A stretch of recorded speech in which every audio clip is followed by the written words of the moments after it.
Evangelho segundo São Mateus, capítulo 23, versículo 11, para a glória de Deus. Isto, quem puder ficar em pé, por favor, fique em pé em respeito à palavra de Deus. Quem já encontrou diz amém. Diz assim: porém, o maior dentre vós será vosso servo, e o que a si mesmo se exaltar será humilhado, e o que a si mesmo se humilhar será exaltado. Mas ai de vós, escribas e fariseus, hipócritas, pois que fechais aos homens o reino dos céus, e nem vós entrais, nem deixais entrar aos que estão entrando. Só tem, amém? Levanta a tua mão, diga: meu Deus, fala conosco pela tua palavra. Tenha misericórdia e nos abençoe pela tua graça. Muito obrigado, Senhor. Isto, senta-se e desocupa as mãos, pode adorar a Deus com aplausos.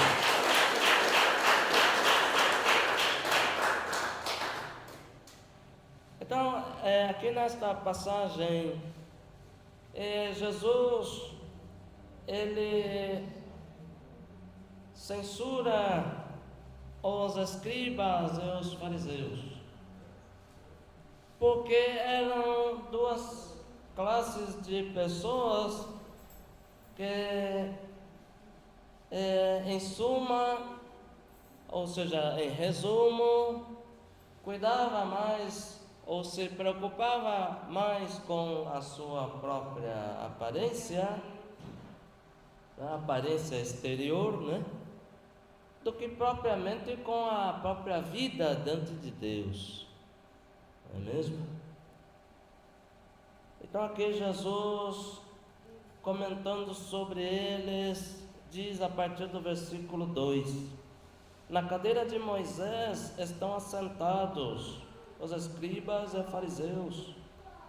Observai, pois, e praticai tudo o que vos disserem, mas não procedais em conformidade com as suas obras, porque dizem e não praticam. Pois atam fardos pesados e difíceis de suportar e os põem aos ombros dos homens. Eles, porém, nem com o dedo querem movê-los. E fazem todas as obras a fim de serem vistos pelos homens. Pois trazem largos filactérias e alargam as franjas dos seus vestidos, e amam os primeiros lugares nas ceias e as primeiras cadeiras nas sinagogas. Então, eram um grupo de pessoas que mais se preocupava de se aparecer, né? Se aparecer, do que propriamente verdadeiramente dentro de si, não é mesmo? Se converterem a Deus. Mas aí, baseado então nessa observação que Jesus fez, o próprio Senhor Jesus ensinando, o Senhor Jesus disse, ali no versículo, vamos começar aqui pelo 9. Vamos começar pelo 8. Pronto. Vós, porém, não queirais ser chamados Rabi, que significa mestre, porque um só é o vosso mestre, a saber, o Cristo, e todos vós sois irmãos. Então, para nós, o único mestre nosso é Jesus. Jesus é o nosso mestre. Por quê? Porque Ele sabe mais do que nós. É Ele quem nos ensina, né? É Jesus quem nos ilumina os nossos caminhos. Muitas vezes nós, de nós mesmos, nós não temos sabedoria nenhuma, não temos conhecimento nenhum, não temos sabedoria, não temos inteligência. Por quê? Porque a nossa sabedoria, o nosso conhecimento é terreno, mas a sabedoria daquele que vem do alto, que veio do céu, que é Jesus, este sim, Ele é quem traz e nos revela a sabedoria divina. Tem palmas para Deus? Tem?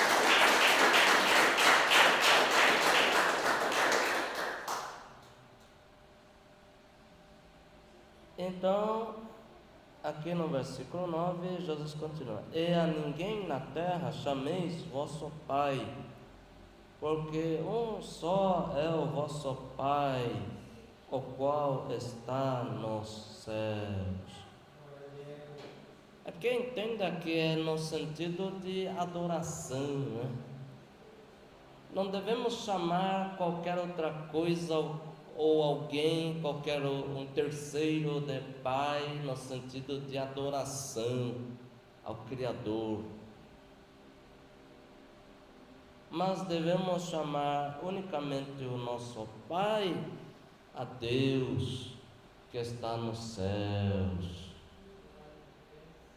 Quantas pessoas, né, chama, ou seja, adora a ídolos, a imagens de escultura,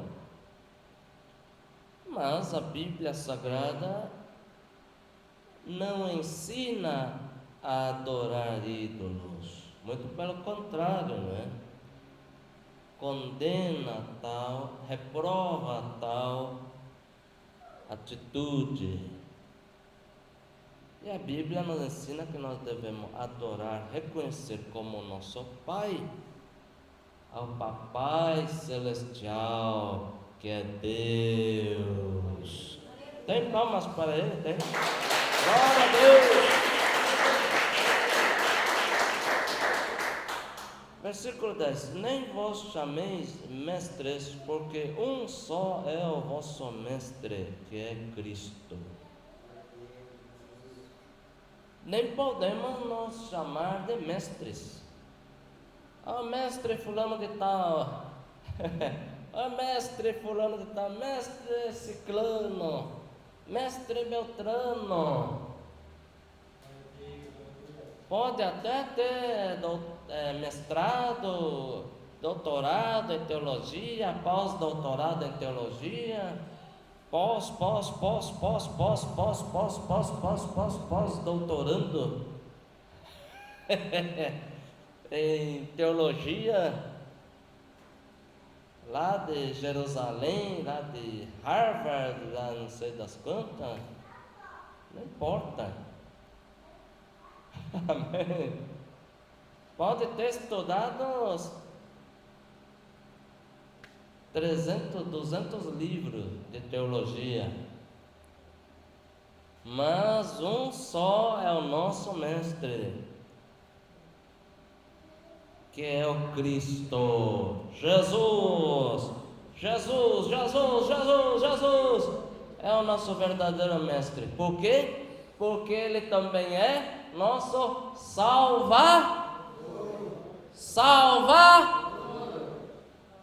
Vocês estão falando tão fraquinho?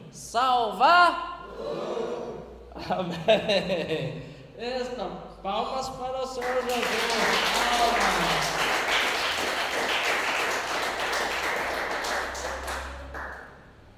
Porque o ser humano, por mais estudado que seja, né? Já tem mestrado, já tinha curso superior em teologia. Já não é pouca coisa. Depois fez mais mestrado, especialização em mestrado, não sei o que, tal área ali da teologia. E depois ainda estudou doutorado. coisa grande. Tudo bem. Mas esse ser humano, um dia ele vai passar os anos de vida dele, ele vai começar a esquecer muita coisa. Quando ele tiver que ter o auxílio de uma bengalinha para poder se locomover, aí você vai perguntar para ele, aí ele de repente já não vai se lembrar direito, né, onde estão os versículos, tá? Aí você, e aí? Né? Ou um dia você lhe faz uma pergunta, aí até aquele dia ele já está com 90 anos de idade, 95 anos, pode ser que ele já vai começar a se confundir, aí confunde Pedro com Paulo, confunde Paulo com Simeão, confunde Simeão com Tiago, né? Amém? Alguém vai perguntar, mas não era o famosão formado, que tinha pós-doutorado, era o mais renomado pastor, né? Mas também um dia sucumbe à sua própria natureza terrena, o seu corpo um dia vai definhando, a sua memória um dia vai definhando também, e ele também é sujeito a falhas. Compreende o que eu estou dizendo? Um dia ele praticamente vai deixar de ser mestre. Mas você tinha mestrado? Sim, tinha mestrado. Mas ele sabia a Bíblia de capa a capa. Ele sabia muito, sim, sabia. Mas um dia ele envelheceu. Um dia ele esqueceu, um dia ele... Ser humano é isso. Ser humano é que nem um pé de alface. Amém? Que um dia brota, dali a algumas semanas começa a florescer, cria aquele aspecto viçoso, né? Pé de alface, né? Aí quando atinge a maturidade, está com aquelas folhas enormes, né? Você vê assim aquele pé de alface, puxa vida, está verdinho, né? Esse pé de alface, essas folhas viçosas, olha só que coisa mais linda. Mas aí daqui a pouco bate um sol, né? Intempéries, uma chuvinha aqui, mais sol de novo, outra chuva ali, no quarto, quinto dia, você olha aquele pé de alface, mas o que está acontecendo? Parece que está murchando esse pé de alface. O que está acontecendo? Semana passada estava tão viçosa as folhas desse pé de alface, mas olhamos de novo, já está começando a murchar. Assim é todo ser humano, ou seja, a nossa matéria física, corpo físico, está compreendendo? Mas se esse ser humano, ou seja, a alma desse ser humano, este ser humano, ele se entregar para Jesus, a sua vida, o seu coração, os seus caminhos, ou seja, corpo, alma e espírito, se entregar aceitando a Jesus, Jesus faz a obra na sua vida espiritual, e aí é diferente. O corpo pode até começar a definhar depois de um tempo, em semelhança ao pé de alface, mas a alma é continuamente revigorada. Por quê? Porque Jesus é vida, Jesus é Salvador, Jesus não envelhece não, Jesus ele é detentor da vida eterna, Jesus é vida eterna, Jesus é o Filho do Deus Altíssimo, aleluia, e Deus é a única fonte de vida. Então vale a pena aceitar este Jesus para cambiar, trocar a vida para uma vida com Jesus. Oh, glória!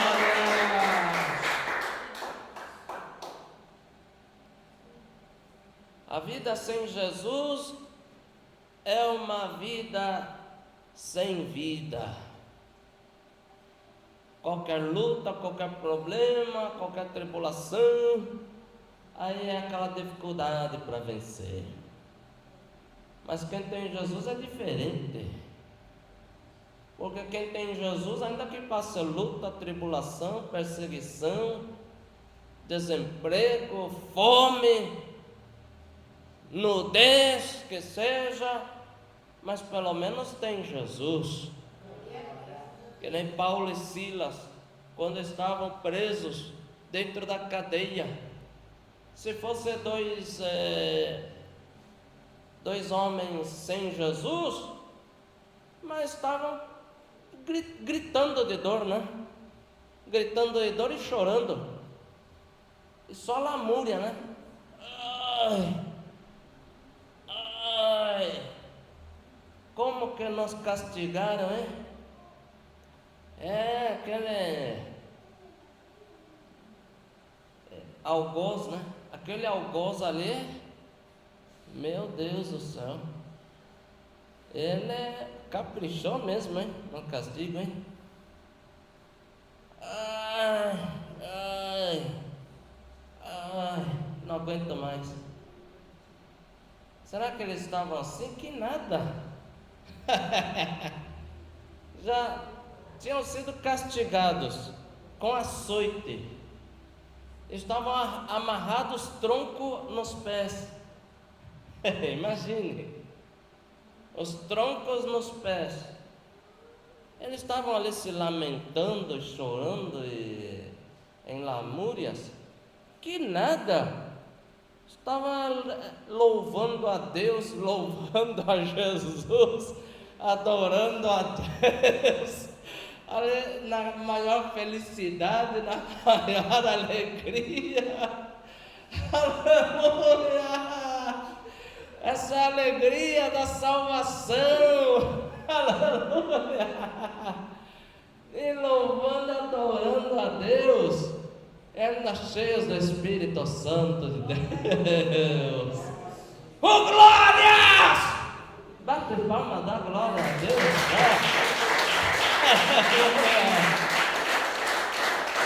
Ei, maravilha, caracanda ela gastou. Maravilha, glória. Isso revela uma verdade. Sabia disso?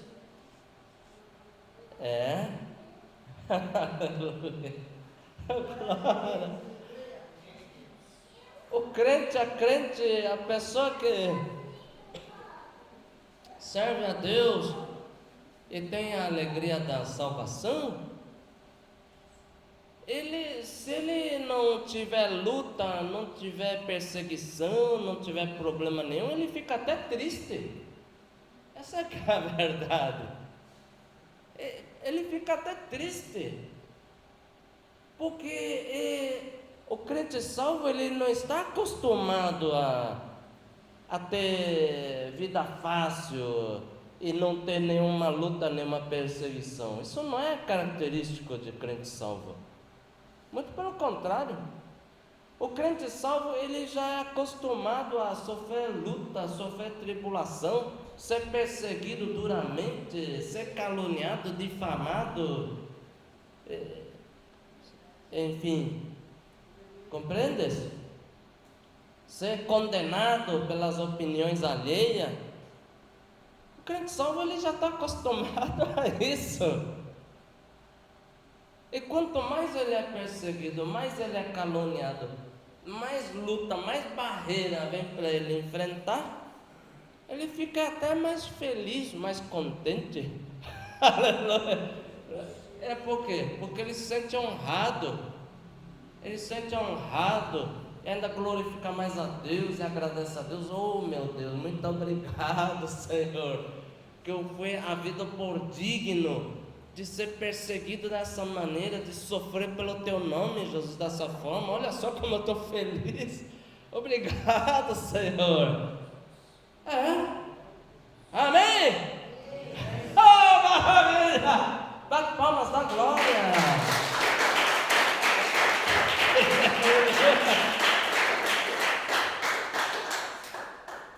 E se ele for preso então, pelo nome de Jesus? Meu Deus!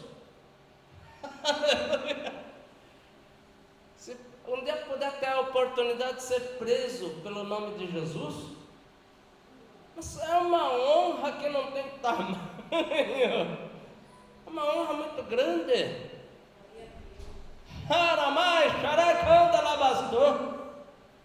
Por quê?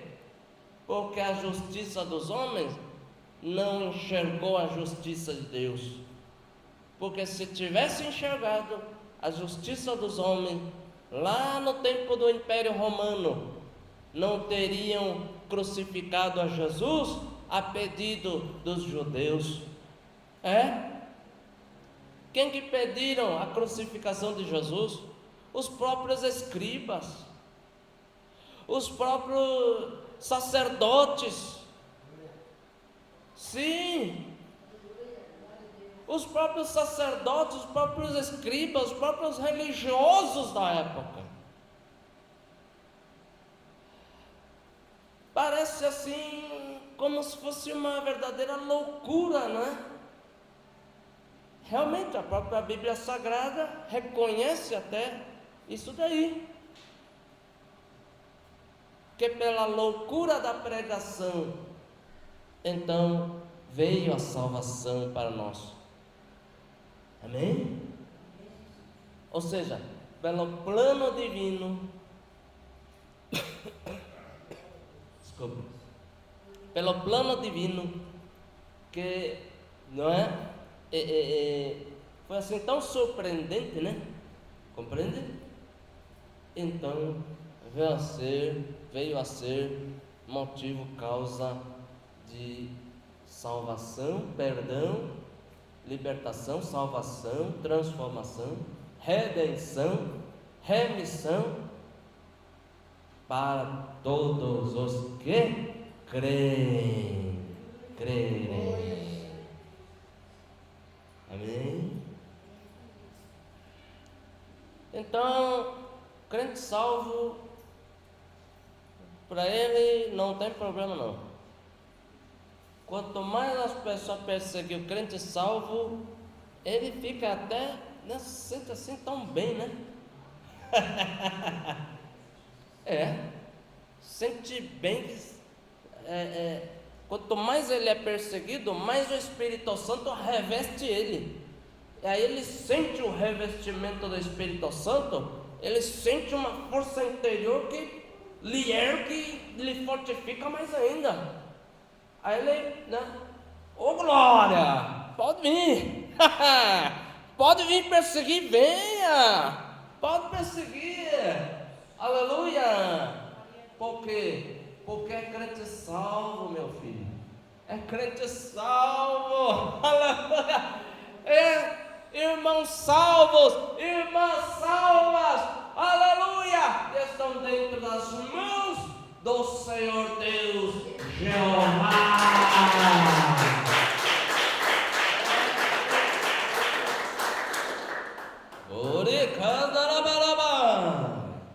Glória a Deus. Amém. Então, versículo 11. Porém, o maior dentre vós será vosso servo. E realmente é assim mesmo.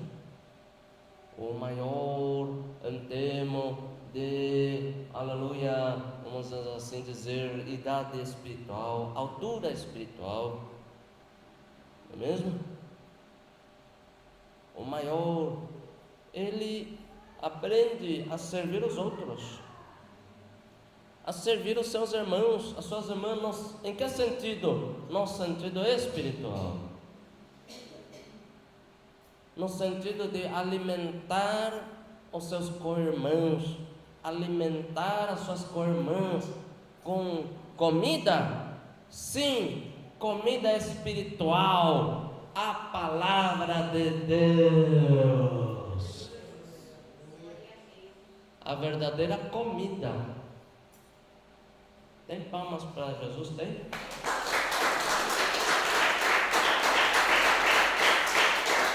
Verdadeira comida,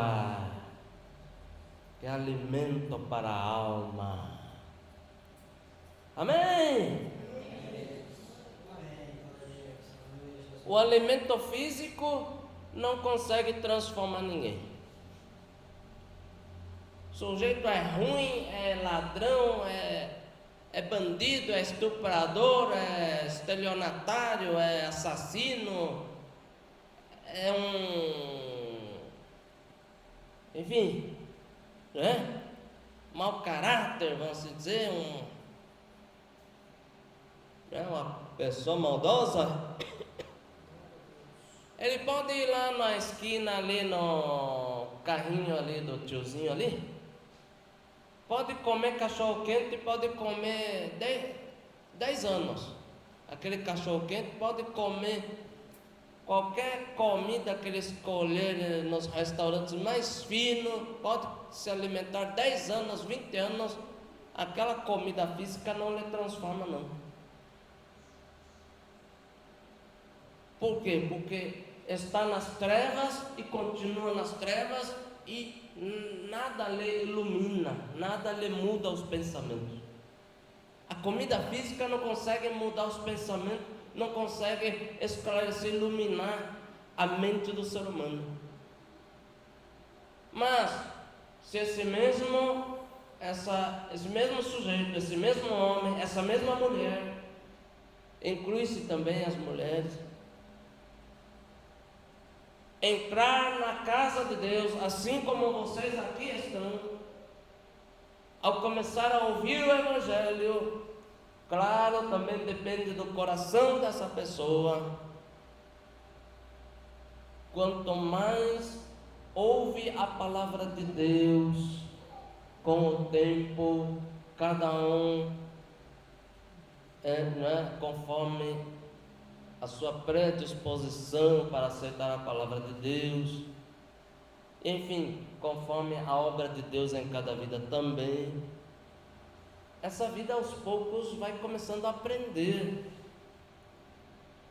vai começar a refletir, vai começar a meditar, um dia vai começar a ler a Bíblia, um dia vai começar a questionar sobre as coisas espirituais, e aí quanto mais vem para ouvir a palavra de Deus, que é alimento espiritual para a alma, aí sim, aí o Evangelho começa a iluminar aquela vida. Aí um dia ele aprende que Deus se desagrada da maldade e Deus se agrada da bondade. Depois daquele dia ele já começa a ser transformado pela palavra de Deus.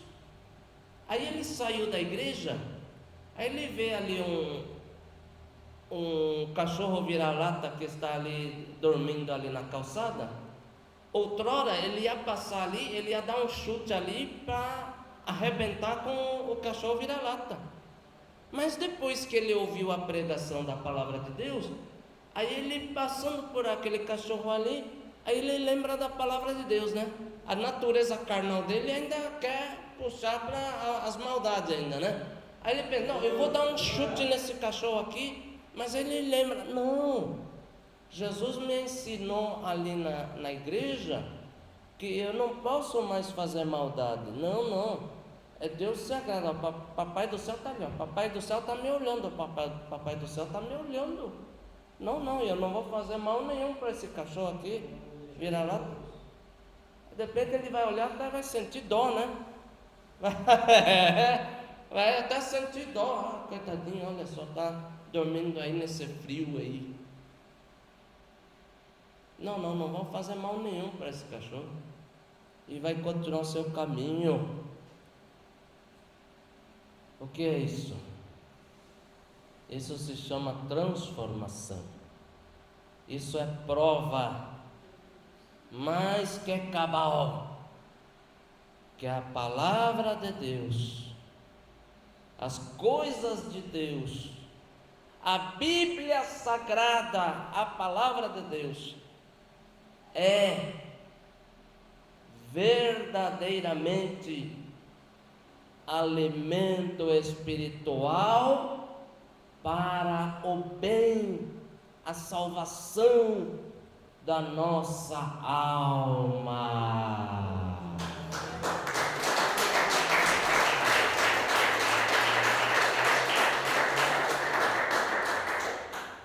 Aí no outro dia ele volta na igreja, ele volta aqui na casa de Deus, e o Espírito Santo já lhe ensina um outro ensinamento, já lhe dá uma nova lição.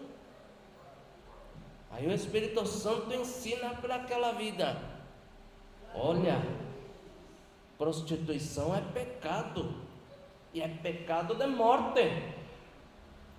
Fuja da prostituição. O livro de Provérbios fala sobre prostituição. As epístolas de Paulo ensinam sobre prostituição. O próprio Jesus ensinou sobre prostituição. Aí terminou o culto. Aí eles estão voltando para casa. Aí lá no meio do caminho, aí ele, ele vê ali, ali vamos dizer, um ponto, uma localidade de prostituição ali. Outrora, se ele não tivesse escutado a palavra de Deus, ele estaria com a mente fechada em trevas. Se não tivesse ouvido a palavra de Deus, ele ainda não saberia que prostituição é pecado. Ia ali, aí ia pensar um pouquinho e tal, né? Aí, bom, vamos ver quanto que eu tenho de dinheiro aqui, né? Vamos ver se hoje tem dinheiro suficiente, não, né? Aí abre a carteira, né? Aí vamos contar ela. 100, 150, 200, 300, 350, 400, 450, 500. Opa, tem tudo isso? 500 reais? Será que vai dar? Acho que dá. 500 reais. E já ia ali. Outrora. Mas aquela noite, antes de ter passado por ali, ele foi na igreja e ele ouviu a pregação, ouviu o ensinamento do Espírito Santo, ouviu Jesus lhe ensinar, ouviu a palavra de Deus lhe ensinar, lhe alertando sobre o perigo que é o inferno, sobre o perigo que é cair em prostituição. Ele ouviu na mensagem, ele ouviu o pastor lhe ensinar que o corpo do ser humano é templo para a habitação do Espírito Santo. Então o corpo do ser humano deve ser santo. Ele ouviu. Aí terminou o culto, aí ele estava indo caminho para casa. Mas aí ele, a uma distância, ele vê aquele ponto de prostituição ali. Aí, né, não precisa entrar em detalhes, né? Mas aí, nessa hora, o diabo, ou Satanás, ele que é terrível, é enganador, ele faz de tudo para atrair esse sujeito para ver se cai ali na prostituição. Porque o objetivo do diabo é esse: é derrubar as pessoas da presença de Deus, tentar enganar ao máximo o ser humano, para o ser humano pecar contra Deus, desobedecer contra Deus. Por quê? Porque o diabo, ele tem inveja do ser humano. O diabo, ele já perdeu chances de vida eterna, ele já está condenado. Então o raciocínio do diabo é: eu vou tentar levar o máximo que eu puder junto comigo. Como para mim não tem mais jeito, eu quero levar o máximo de alma junto comigo, para nós todos ser lançados no lago de fogo e enxofre, conforme diz o livro de Apocalipse. Então o diabo faz de tudo para tentar derrubar o ser humano. Mas este ser humano, naquela noite, primeiro foi na igreja, primeiro foi na casa de Deus. E na casa de Deus, ali, Deus iluminou a sua mente.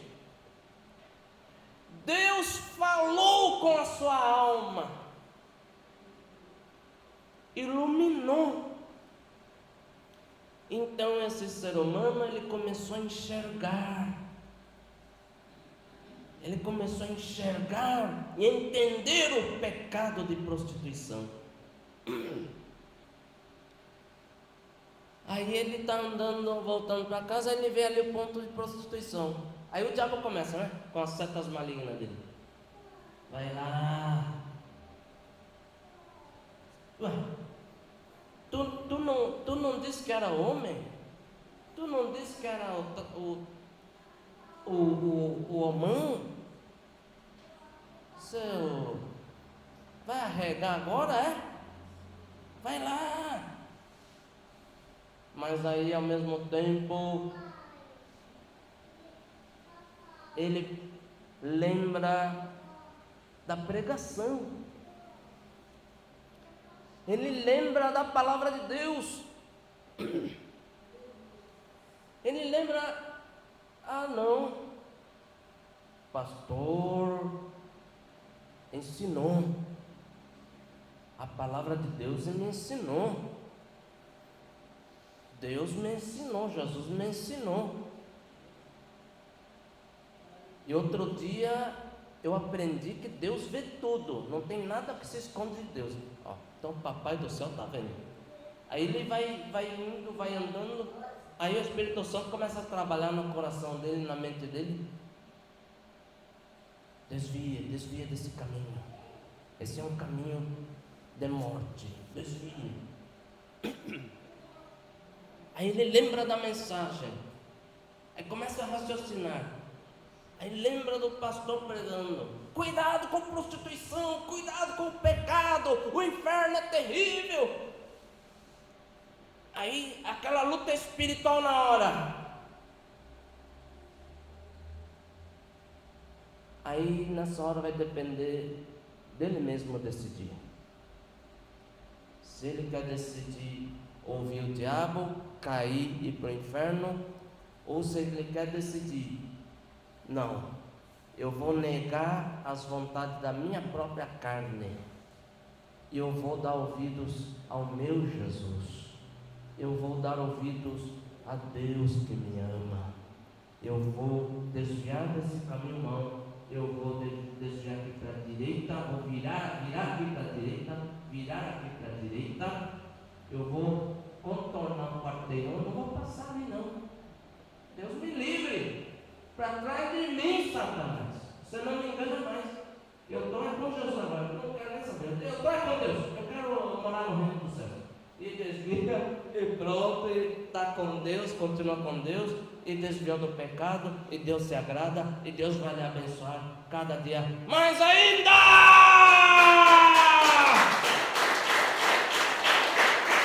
Oh, glória, alabasturi, quando alabai. Ou seja, então esse tipo de obra, o alimento físico não consegue não. Você comer um prato de contrafilé, não consegue fazer isso com a tua alma, não. Você comer um cachorro quente, comer uma pizza, né? Não vai fazer esse tipo de efeito, não. Mas se você ouvir a palavra de Deus, vir na casa de Deus, vir servir a Deus, vir na igreja receber bênçãos de Deus, vir aqui para Deus trabalhar na sua vida, e aonde você estiver, também você se alimentar, estudando, lendo, estudando a palavra de Deus, aí sim, oh glória a Deus! Deus tem poder para fazer grande obra em tua vida. Bate palmas da glória a Deus.